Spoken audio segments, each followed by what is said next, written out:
Welcome back to What's Now. We are continuing the discussion about your health and right now turning to prostate cancer.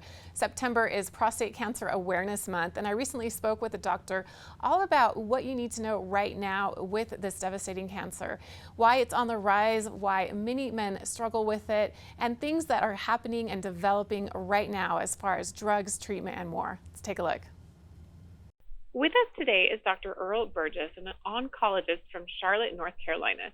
Dr. Burgess is a researcher and clinician specializing in the diagnosis and treatment of men with prostate cancer, the second most common form of cancer in American men today, leading to more than 34,000 deaths each year. Doctor, thanks for joining us today. Thank you. September is Prostate Cancer Awareness Month. Tell us why it's important to recognize this month.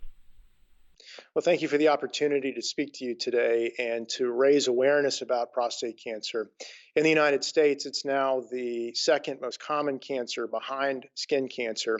And every year, almost 250,000 men are diagnosed with, and over 34,000 men die from prostate cancer in the United States alone. And when someone is diagnosed with prostate cancer, how can they learn more about this specific disease?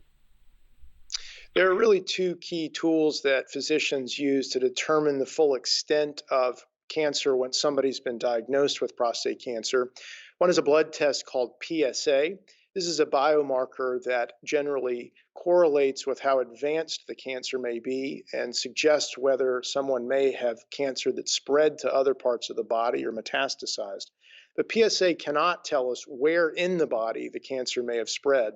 And for that, we use imaging techniques or scans such as CAT scans, bone scans, MRI, and more recently in prostate cancer, PET scans. How can you tell if your cancer has progressed?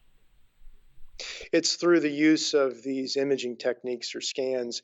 These are effectively pictures of the inside of the body. And this is an important question because in men who have prostate cancer that is spread to other parts of the body, not only does it influence prognosis, it influences treatment options that are most appropriate for those men. I do want to say that there has been the recent approval of a new imaging test for men with prostate cancer. This is based on a biomarker called Psma, which is different from PSA. Psma is a protein that's found on the surface of most prostate cancer cells, about 80%. And with the use of a Psma PET scan, doctors are better able to tell if and where prostate cancer may have spread so that they can give the most appropriate treatment recommendations to men in that setting. How does PSMA factor into the treatment of prostate cancer? Well, PSMA will be used through the PSMA PET scans, as I just mentioned. These scans give us a better indication of if and where prostate cancer may have spread in men with the disease. And with more accurate information, doctors are better able to give the most appropriate treatment recommendations. And where can we get more information about PSMA and everything that you've talked about today? PSMA is a new biomarker, so there's not a lot of information geared towards the public currently available, but there's a really nice website called learnaboutpsma.com.